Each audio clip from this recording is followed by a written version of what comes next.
Hi, I'm Stacey McKinnon, Chief Operating Officer at Morton Capital. I'm sitting here with our CEO, Jeff Sarti, and I've asked him to share his perspective on the societal duty of businesses. We're both really passionate about this topic, so it should be a pretty fun conversation. Jeff, would you mind starting by just sharing a little bit about your background and why you're so passionate about having a place people love to come to work? Yeah, as you know, throughout my 20s, I really bounced around, trying a lot of different things, actually in a lot of different industries, really struggling to find my way. And I really, in essence, I couldn't find meaning and purpose behind what I was doing. So that became very frustrating, where work, in essence, it became something that I felt like I had to do as opposed to something that I look forward to doing. Mm-hmm. And I think that's actually a sad state of affairs for really most workers out there, where work is a means to an end. Mm-hmm. Their goal is to get to the weekend maybe as fast as possible, retire as early as possible. For me, though, everything changed when I joined Morton Capital, where I found meaning in my work and purpose and impact in what we were doing. And I got to a place where it wasn't just having fun on Saturdays and Sundays with friends and family, but enjoyed the 5 days a week where I was here in the office and interacting with teammates that had that same positive energy. So that, for me, everything really changed. And I know you had some similar experiences too, where you bounced around trying to find your way. So as we both moved into leadership, in essence, nothing felt more important other than finding a place, fostering an environment here where people can be excited and engaged in the work that they do.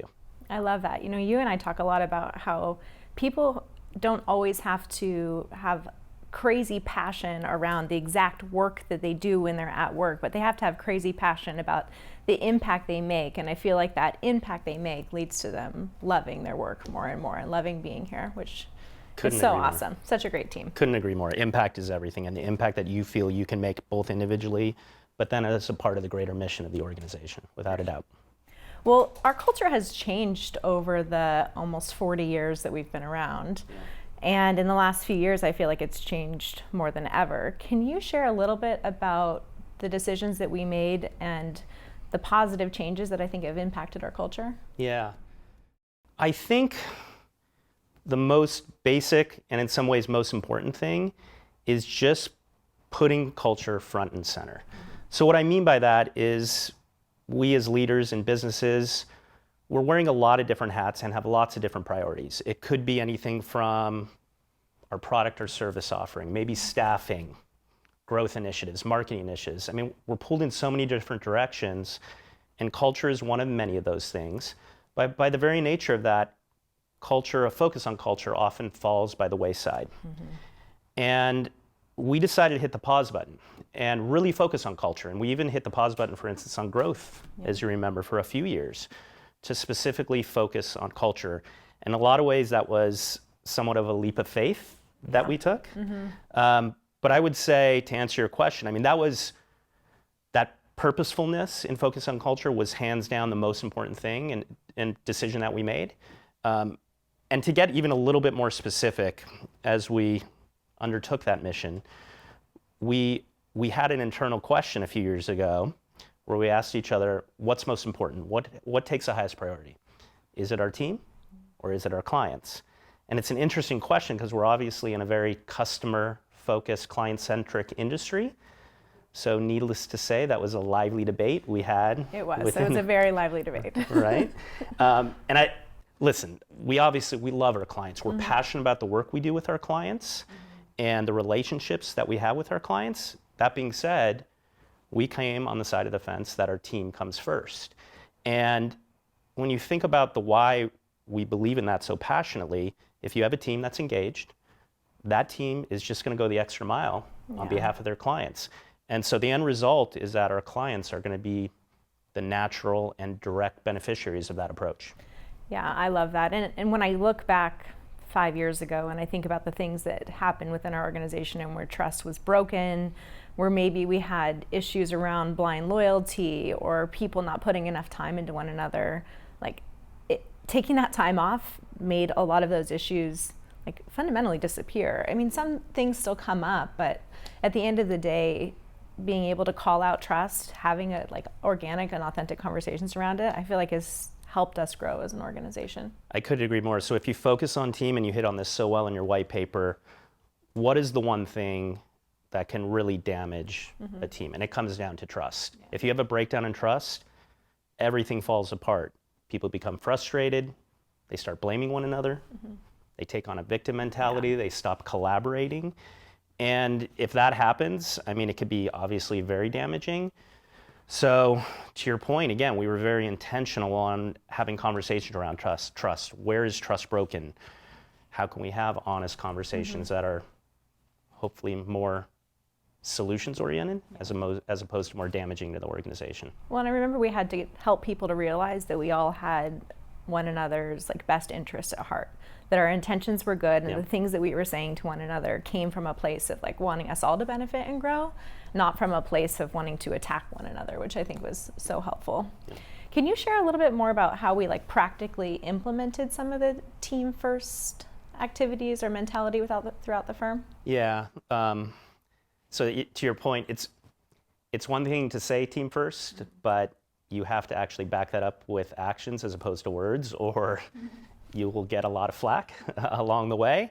I think the main thing we focused on was actually our staffing. So what I mean by that, for an organization of our size, we are fairly heavy in terms of number of people in management and leadership positions.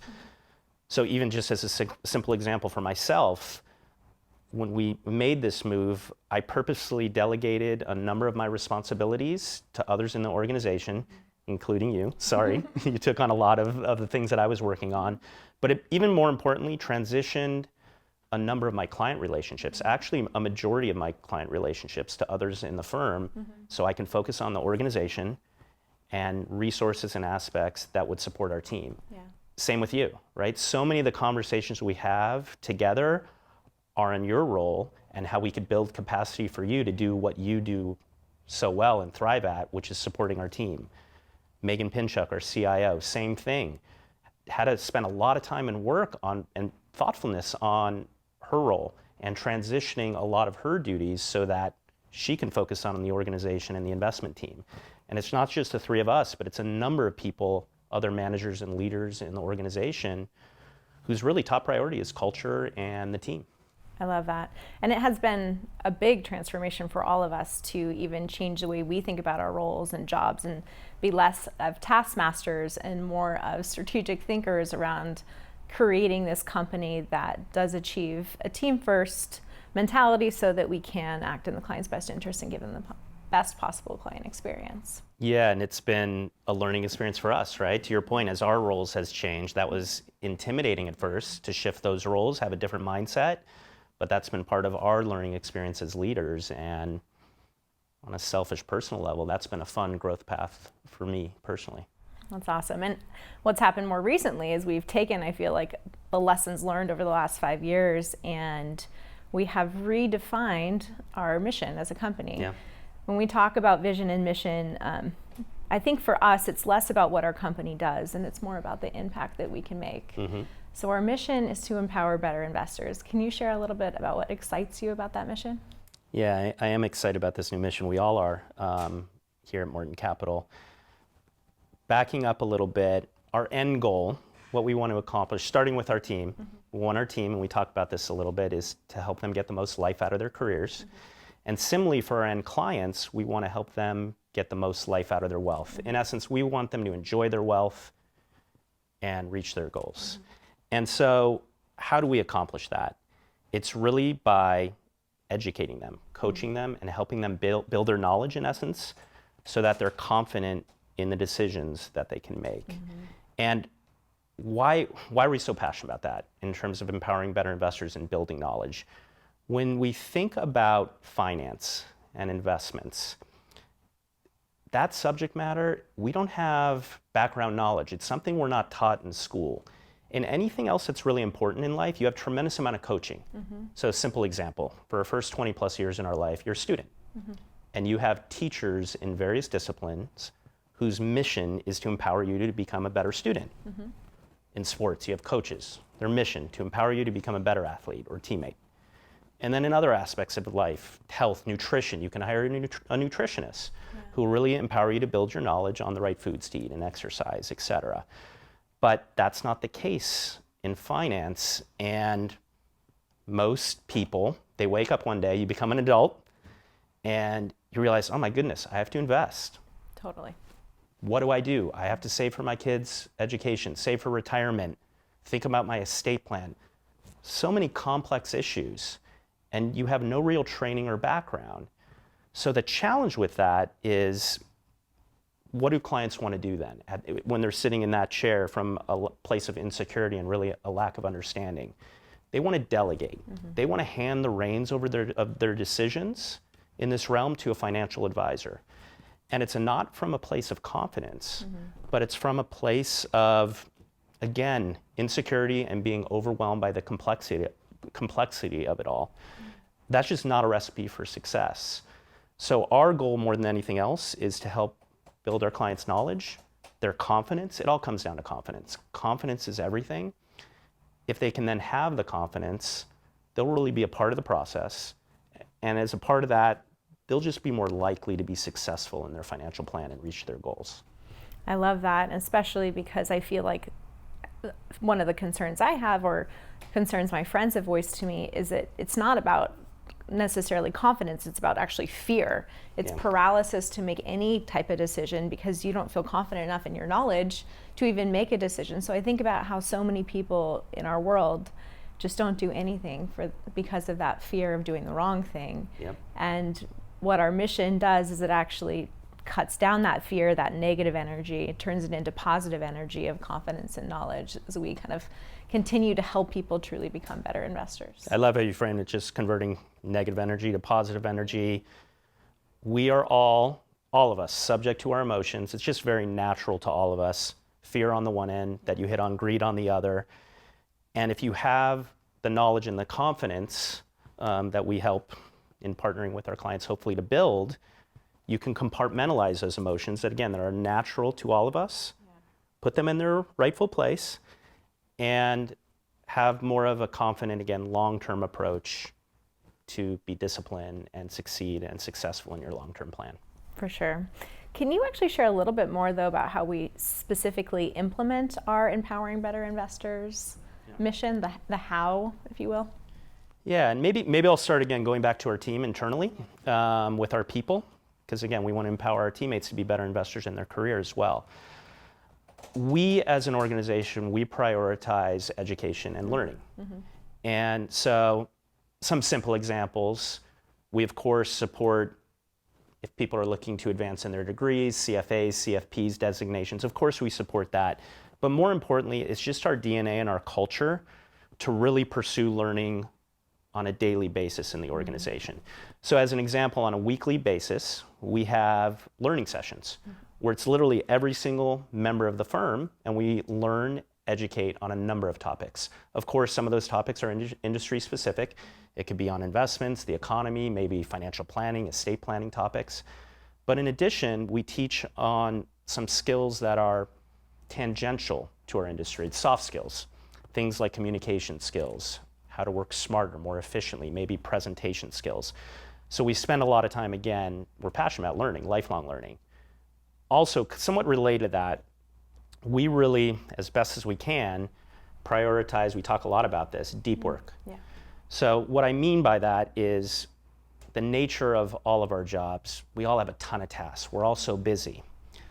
Also, email, right? We all go down the rabbit hole of email. Oh, it's so painful. Right? And so you end up a day feeling accomplished because you check off a lot of tasks on your list, but at the end of the day at, let's say, 5 o'clock, and you realize all you did was accomplish these tasks, but you really didn't do or execute on any real thoughtful, deep work that takes creativity or strategy.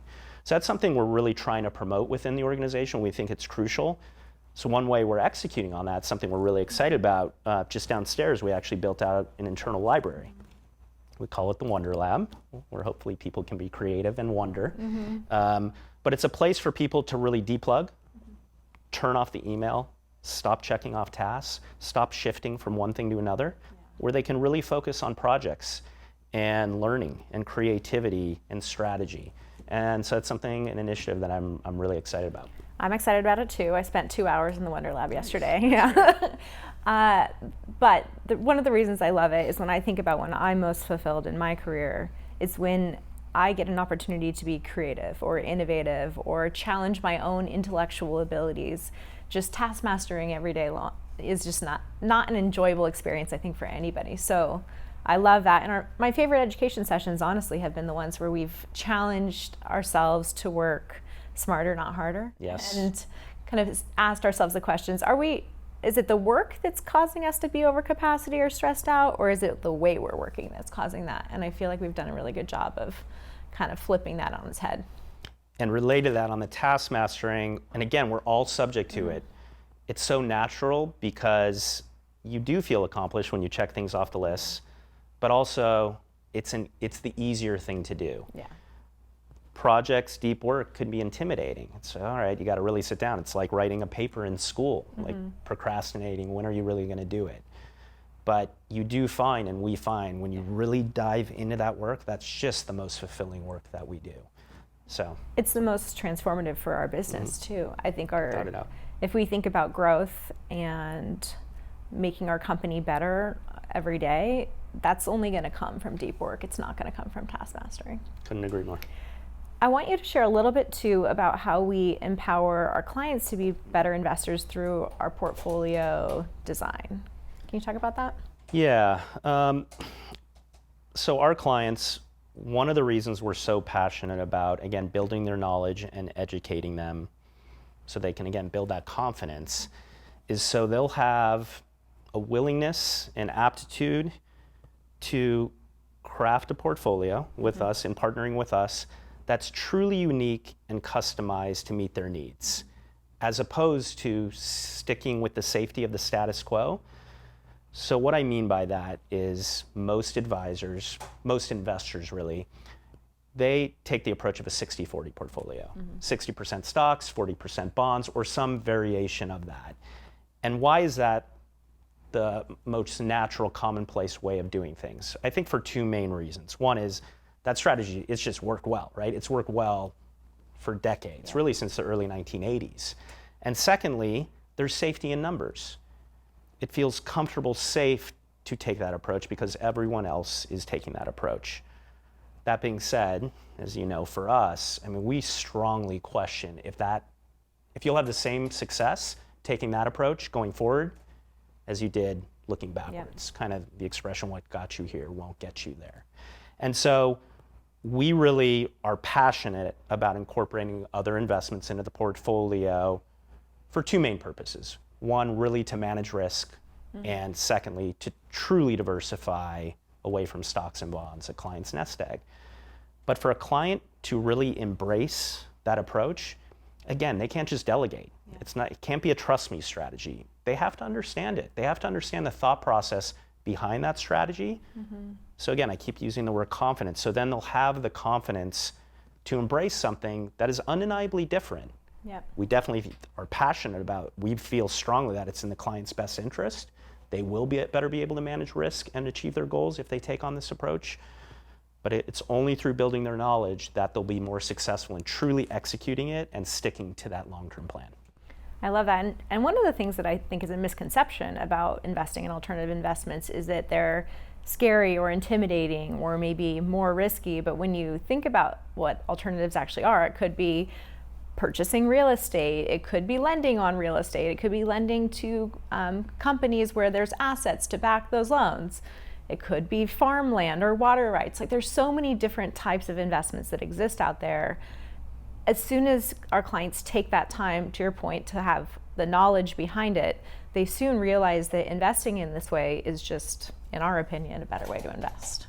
Yes, and also to your point, the unknown is what is scary. Once they learn about these investments and get comfortable with them, I think they get really excited.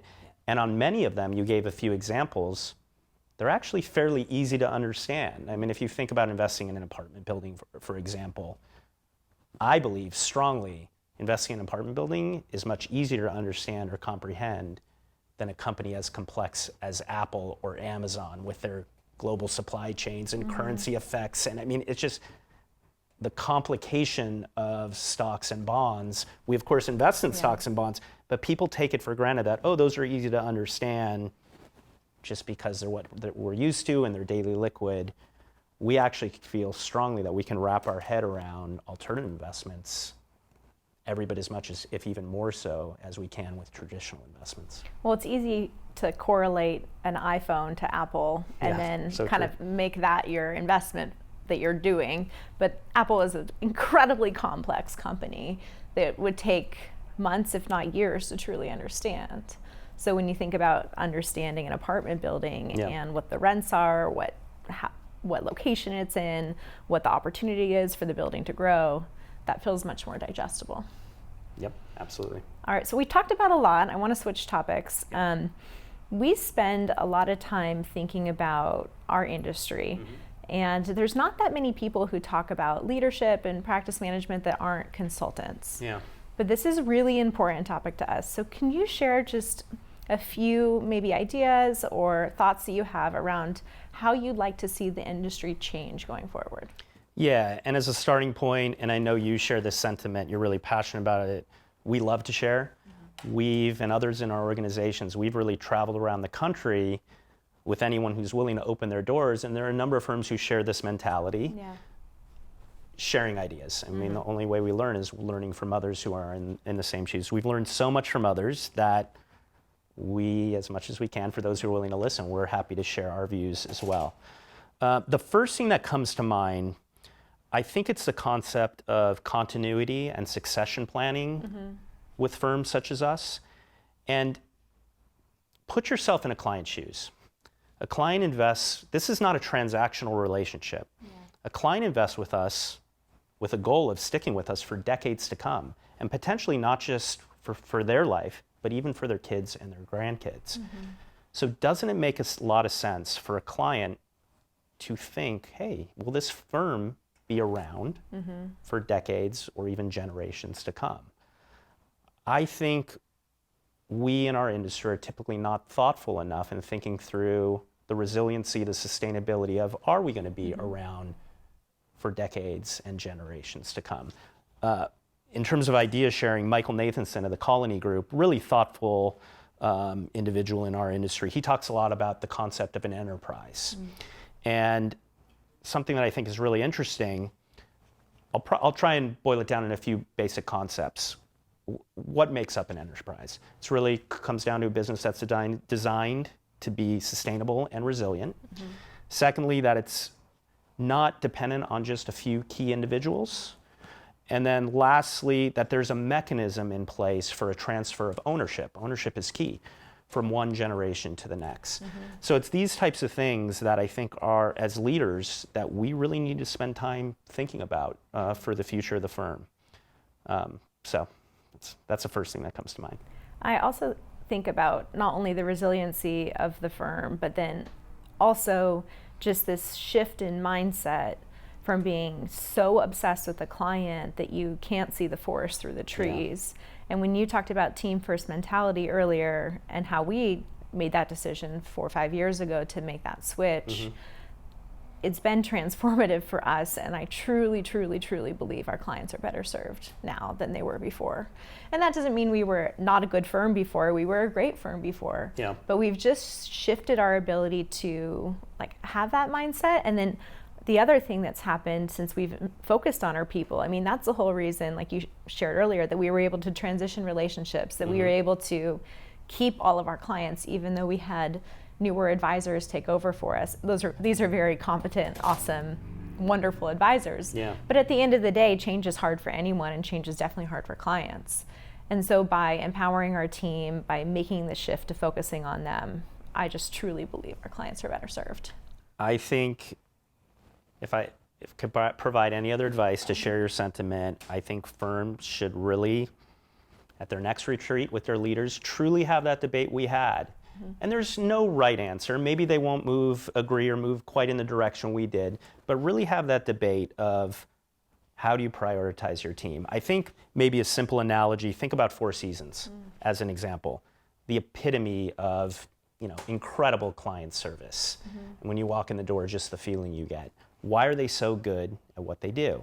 It comes down to how they treat their people. Their people are happy. They're engaged. They love what they do. So when you walk into a Four Seasons, you don't feel like a client, you feel like a guest in their home. our industry should be no different. And so if we empower our team and our teammates have that feeling, when clients walk in the door, they're going to feel like a guest in our home. And just even from a selfish point of view, it's just more fun to be around people who are happy and smiling as opposed to the other way around. I mean, why would you want to work in an environment where, again, people aren't engaged and excited to come to work? Oh, that's so awesome. Well, thank you so much. I really loved everything you shared. I hope that you were inspired too. Thanks, everyone.